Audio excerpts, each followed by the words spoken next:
اس کے بعد اللہ تعالیٰ سورۃ صاد آیت 26 میں فرماتے ہیں، يا داود إنا جعلناك خليفة في الأرض فاحكم بين الناس بالحق ولا تتبع الهوى فيضلك عن سبيل الله إن الذين يضلون عن سبيل الله لهم عذاب شديد بما نسوا يوم الحساب۔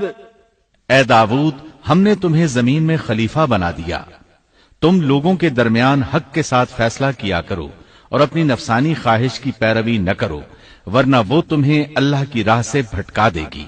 یقیناً جو لوگ اللہ کی راہ سے بھٹک جاتے ہیں ان کے لیے سخت عذاب ہے، اس لیے کہ انہوں نے حساب کے دن کو بھلا دیا ہے۔ اس طرح داؤد علیہ السلام اللہ تعالیٰ کے اس فرمان کے مطابق فیصلے کرنے لگے۔ اللہ کے ہاں ان کا احترام اور اکرام اور بڑھ گیا۔ آپ کثرت سے روزے رکھتے اور خوب عبادت کرتے۔ آپ اس وقت تمام انسانوں سے بڑھ کر اللہ کی عبادت کرنے والے تھے۔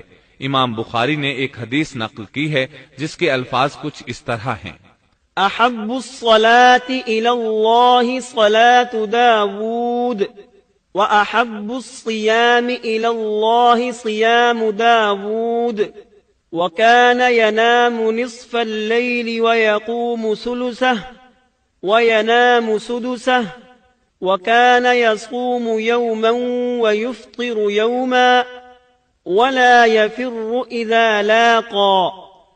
اللہ تعالیٰ کے نزدیک سب سے محبوب نماز داؤد علیہ السلام کی نماز ہے، اور اللہ تعالیٰ کی طرف سب سے محبوب روزہ داؤد علیہ السلام کا روزہ ہے۔ وہ رات کا آدھا حصہ نیند فرماتے، اس کے بعد تہائی رات قیام کرتے اور رات کے چھٹے حصے میں سو جاتے تھے۔ ایک دن روزہ رکھتے اور ایک دن روزہ چھوڑ دیتے تھے۔ لڑائی میں جب دشمن سے مقابلہ ہوتا تو بھاگتے نہیں تھے۔ اس حدیث میں نفل نماز یعنی نماز تہجد اور نفلی روزے کا ذکر ہوا ہے۔ بہرحال یہ وہ صفات ہیں جو داؤد علیہ السلام کے بارے میں حدیث رسول میں آئی ہیں۔ اللہ تعالیٰ نے سورہ سبا آیت 13 میں ان کی تعریف کرتے ہوئے ان کی آل کو اللہ کا شکر ادا کرنے کا حکم دیا۔ اعملوا آل داود شکرا، اے آل داود اس انعام کے شکریہ میں نیک عمل کرو۔ داؤد علیہ السلام کی ایک صفت یہ تھی کہ آپ بہت شکر گزار تھے، اور ایسے لوگ کم ہی ہوتے ہیں، جیسا کہ سورہ سبا آیت 13 میں اللہ تعالیٰ فرماتے ہیں، وَقَلِيلٌ مِّنْ عِبَادِيَ الشَّكُورُ، اور میرے بندوں میں سے شکر گزار بندے کم ہی ہوتے ہیں۔ داؤد علیہ السلام میں جیسے دیگر بہت سی خوبیاں تھیں، وہاں ایک بہت عظیم خوبی یہ بھی تھی کہ وہ ایک بادشاہ ہونے کے باوجود ایک درہم بھی سلطنت کے بیت المال سے نہیں لیتے تھے۔ اپنا اور اپنے اہل و عیال کا بوجھ خود اٹھاتے تھے، اور اپنی محنت اور ہاتھ کی کمائی سے حلال روزی حاصل کر کے اپنے اہل و عیال کو کھلاتے تھے۔ داؤد علیہ السلام کی اس عظیم صفت کو نبی کریم صلی اللہ علیہ وسلم نے یوں بیان کیا ہے، صحیح بخاری میں ہے، ما اکل طعاما قط خيرا من ان يأكل من عمل يده وان نبي الله داود عليه السلام كان يأكل من عمل يده۔ کسی انسان نے اس شخص سے بہتر روزی نہیں کھائی جو خود اپنے ہاتھ سے کما کر کھاتا ہے۔ اللہ کے نبی داؤد علیہ السلام بھی اپنے ہاتھ سے کام کر کے روزی کھایا کرتے تھے۔ بعض مفسرین بیان کرتے ہیں کہ داؤد علیہ السلام دعا مانگا کرتے تھے کہ اے میرے اللہ، کوئی ایسی صورت پیدا کر دے کہ میرے لیے ہاتھ کی کمائی آسان ہو جائے، کیونکہ میں بیت المال پر اپنا بوجھ نہیں ڈالنا چاہتا۔ تو اللہ تعالیٰ نے آپ کی اس خواہش کو اس فضیلت کے ساتھ قبول فرمایا کہ ان کے ہاتھ میں لوہے کو موم کی طرح نرم کر دیا، جس سے وہ زرہیں بناتے اور انہیں فروخت کر کے اپنے اہل و عیال کی کفالت کرتے۔ داؤد علیہ السلام نے کتنی عمر مبارک پائی اس میں اختلاف ہے، چنانچہ اس کے متعلق مورخین کے اقوال کے علاوہ کوئی مستند بات نہیں ملتی۔ عبداللہ بن عباس رضی اللہ عنہما فرماتے ہیں کہ داؤد علیہ السلام کی وفات ہفتے کے دن اچانک ہوئی۔ وہ ہفتے کے دن مقررہ عبادت میں مشغول تھے اور پرندے قطارے باندھے ان پر سایہ فگن تھے کہ اچانک اس حالت میں ان کا انتقال ہو گیا۔ اس کے بعد آپ کے فرزند ارجمند نے امور سلطنت کو سنبھال لیا۔ یہ سلیمان علیہ السلام تھے۔ اللہ تعالیٰ نے آپ کو بہت سی خوبیاں اور معجزات عطا فرمائے۔ سورۃ النمل آیت 16 میں ہے، وورث سليمان داود وقال يا أيها الناس علمنا منطق الطير وأوتينا من كل شيء إن هذا لهو الفضل المبين۔ اور داؤد کے وارث سلیمان ہوئے، کہنے لگے لوگو ہمیں پرندوں کی بولی سکھلائی گئی ہے اور ہم سب کچھ دیے گئے ہیں، بے شک یہ بالکل کھلا ہوا فضل الہی ہے۔ یہاں وراثت سے مراد مال نہیں بلکہ بادشاہت اور نبوت مراد ہے۔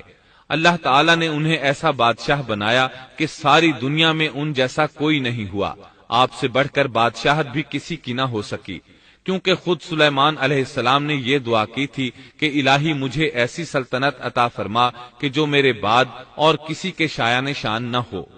قال رب هب لي ملكا لا ينبغي لأحد من بعدي إنك أنت الوهاب فسخرنا له الريح تجري بأمره رخاء حيث أصاب والشياطين كل بناء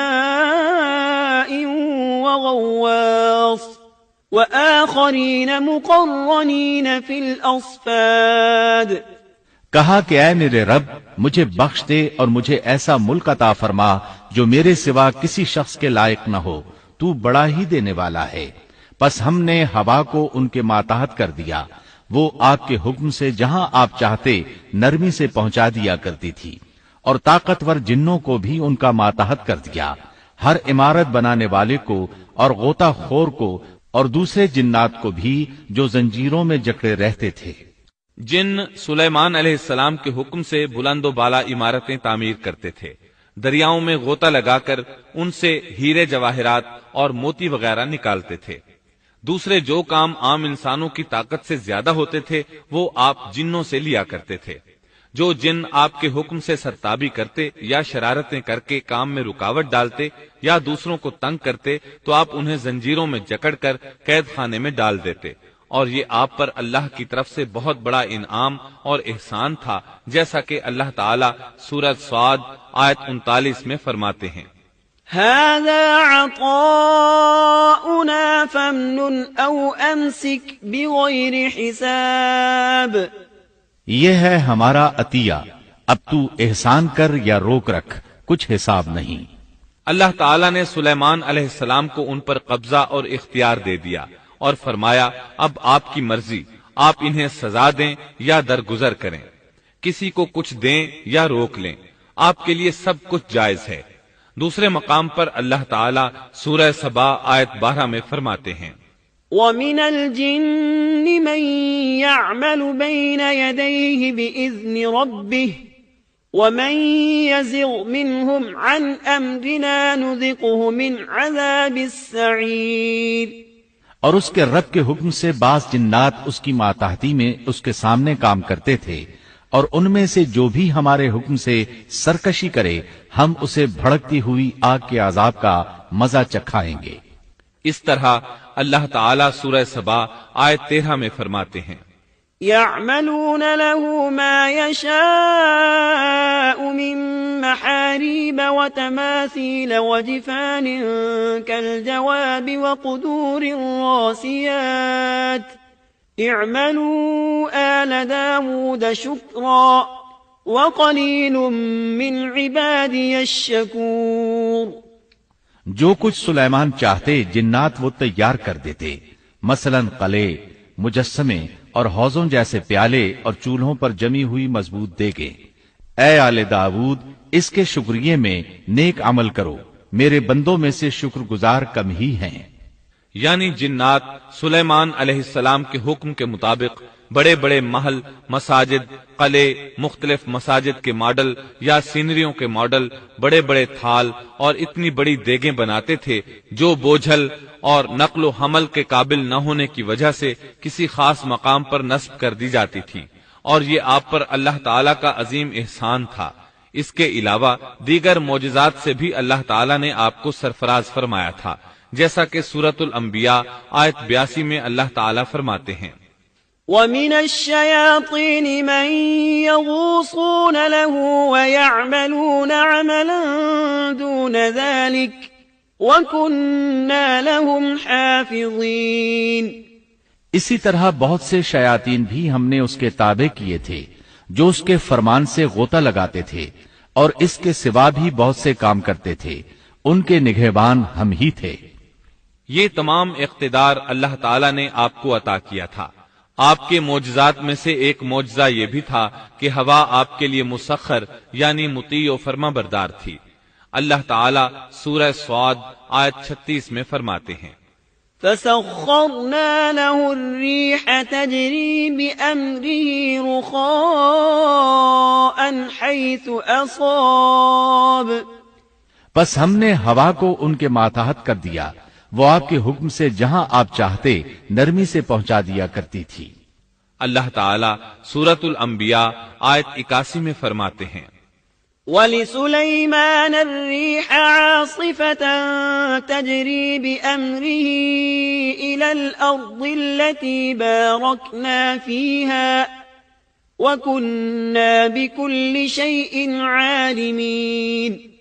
اور ہم نے تیز و تند ہوا کو سلیمان کے تابع کر دیا جو اس کے فرمان کے مطابق اس زمین کی طرف چلتی تھی جہاں ہم نے برکت دے رکھی ہے، اور ہم ہر چیز کا علم رکھنے والے ہیں۔ اسی طرح اللہ تعالیٰ سورہ سبا آیت 12 میں فرماتے ہیں، وَلِسُلَيْمَانَ الرِّيحَ غُدُوُّهَا شَهْرٌ وَرَوَاحُهَا شَهْرٌ۔ اور ہم نے سلیمان کے لیے ہوا کو مسخر کر دیا کہ صبح کی منزل اس کی مہینہ بھر کی ہوتی تھی اور شام کی منزل بھی مہینہ بھر کی ہوتی تھی۔ دیگر معجزات کی طرح اللہ تعالیٰ نے سلیمان علیہ السلام کو یہ معجزہ بھی عطا فرمایا کہ تیز و تند ہوا کو ان کا تابع فرمان بنا دیا۔ آپ اس ہوا کو جس طرح کا حکم دیتے وہ حکم کی تعمیل کرتی، اور اس طرح آپ ایک ماہ کا سفر چند گھنٹوں میں طے کر لیا کرتے تھے۔